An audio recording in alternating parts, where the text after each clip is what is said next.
over. Have you ever felt your heart race at the thought of asking someone out? Do you overthink your messages or fear awkward silences on dates? You're not alone. Social anxiety can make dating feel like climbing a mountain in flip-flops, but guess what? There's hope. Welcome back to Relationship and Marriage 247, your home for real talk on love, dating, and everything in between. Don't forget to hit that subscribe button and turn on the bell so you never miss an episode that helps you grow in love. Stage 1, the honeymoon phase, the spark of new love. The first stage is often called the honeymoon phase, and it's filled with butterflies, sparkles, and what feels like pure magic. This is when everything is exciting. You can talk for hours, overlook flaws, and feel like you've found your soulmate. Biologically, this phase is driven by a cocktail of hormones like dopamine and oxytocin, which makes us feel euphoric and bonded. It's a beautiful time, but also a temporary one. The danger here lies in mistaking infatuation for love. Many couples believe this phase will last forever. They make permanent decisions based on temporary emotions. But eventually, life settles in, and the things you once found cute may start to feel annoying. This isn't a sign of a failing relationship, it's a transition from illusion to reality. To navigate this stage wisely, enjoy the magic, but don't rush. Take time to truly know the person beyond their best behavior. Ask questions. Observe how they handle stress, how they treat others, and whether your values align. Don't just fall in love with how they make you feel, fall in love with who they are. Because real love begins when the rose-colored glasses come off. Stage 2, the reality phase. When the mask comes off, the second stage is often where the honeymoon haze begins to fade and reality steps in. This is where differences surface, lifestyle preferences, communication styles, financial habits, family dynamics, and emotional triggers. It's the stage where people either break up or grow up. Disagreements become more frequent. Your partner may do things that irritate you, or even hurt you.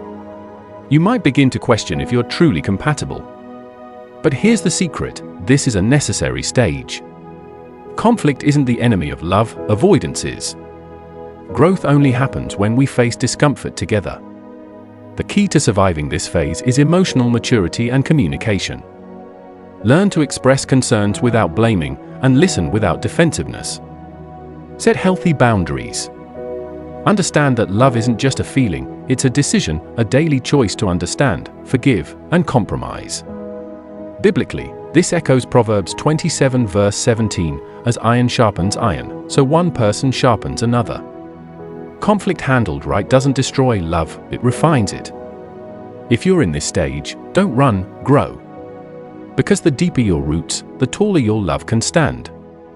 Stage 3, the stability phase, building a foundation. After weathering the storm of reality, couples who choose growth over giving up enter what's known as the stability phase.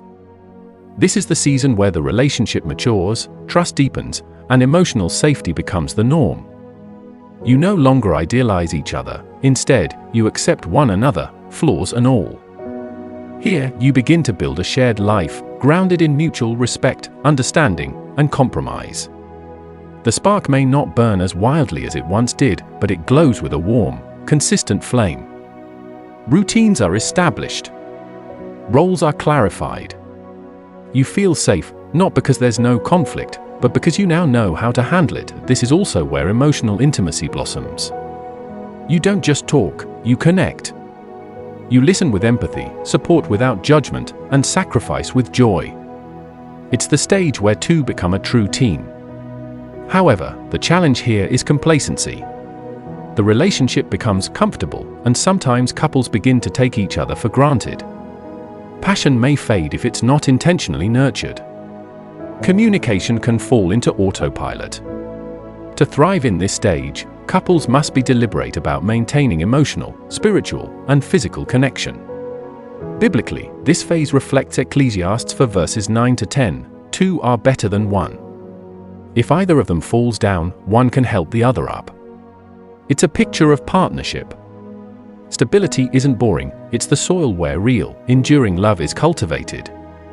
So, celebrate your rhythms, But don't forget to date each other, surprise each other, and pray together.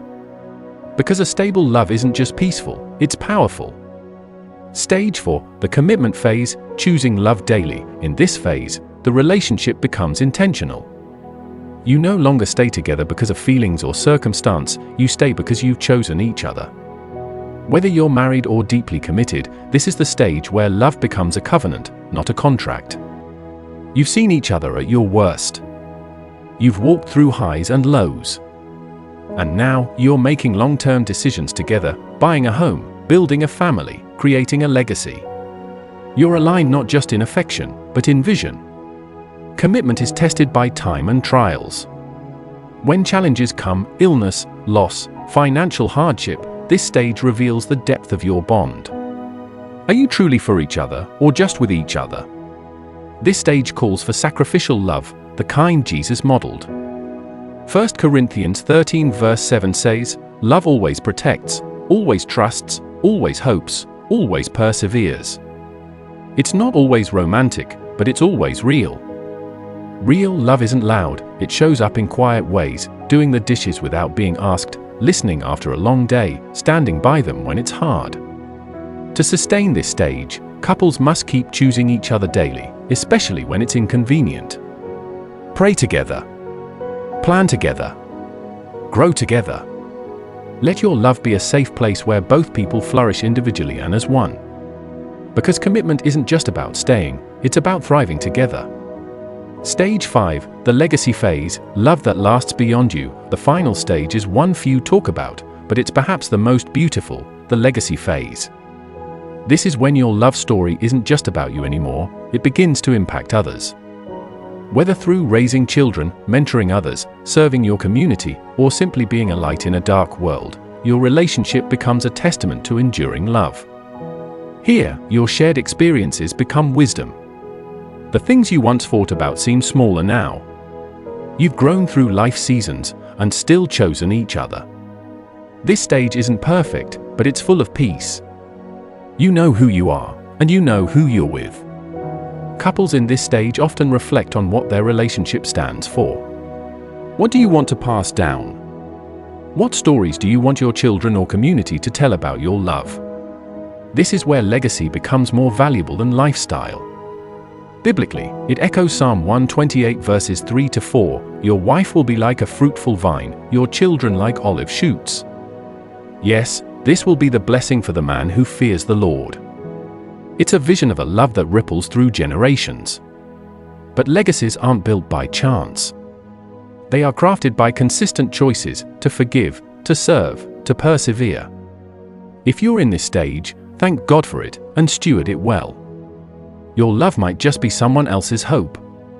Because in the end, true love doesn't just last, it leaves a legacy. So here's the question, which stage do you think is the hardest, and why? Drop a comment. And if this helped you, like, share, and subscribe. Remember, love is not just about who you find, it's about how you grow together.